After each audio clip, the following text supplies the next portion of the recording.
बेचक जाहिर है।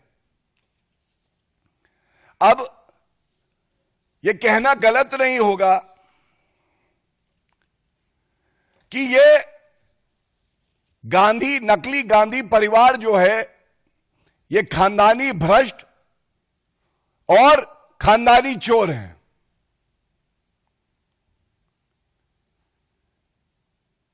ये मैं इसलिए कहता हूं कि जीजाजी जमीन घोटाले में भूमाफिया बन के किसानों की जमीन हड़पते हैं।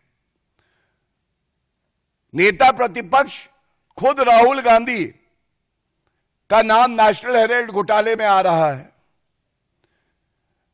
Mummy Sonia Gandhi ji VVIP chopper घोटाले और नेशनल हेराल्ड में उनका नाम आ रहा है। पापा, पिताजी राजीव गांधी जी बोफोर्स में उनका नाम आया है। क्या इस परिवार ने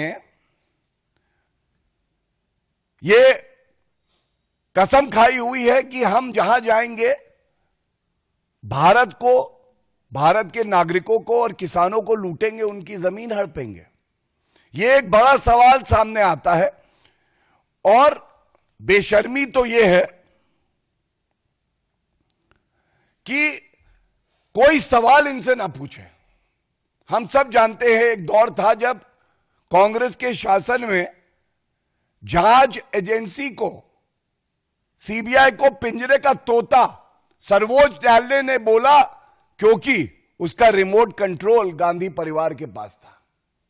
आज नकली गांधी परिवार को जब सवाल पूछे जाते हैं तो वो कहते हैं ये राजनीतिक द्वेष से हो रहा है।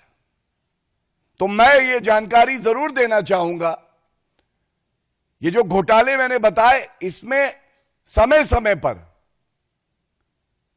चाहे वो रॉबर्ट वाड्रा हो, चाहे वो सोनिया गांधी, राहुल गांधी हो, ये न्यायालय गए और राजनीतिक विद्वेष से अगर कोई मामला हो तो सर्वोच्च न्यायालय और उच्च न्यायालय उसको निरस्त कर सकती है। ये भजनलाल का केस है सुप्रीम कोर्ट का, कॉन्स्टिट्यूशन बेंच का। लेकिन इनको राहत नहीं मिली और वो केस जो है निरस्त नहीं हुआ रॉबर्ट वाड्रा के खिलाफ भी, और जो मामले भ्रष्टाचार के चल रहे हैं। तो आज एक बड़ी बात जो सामने आई है, मैं सुन रहा था रॉबर्ट वाड्रा का बयान,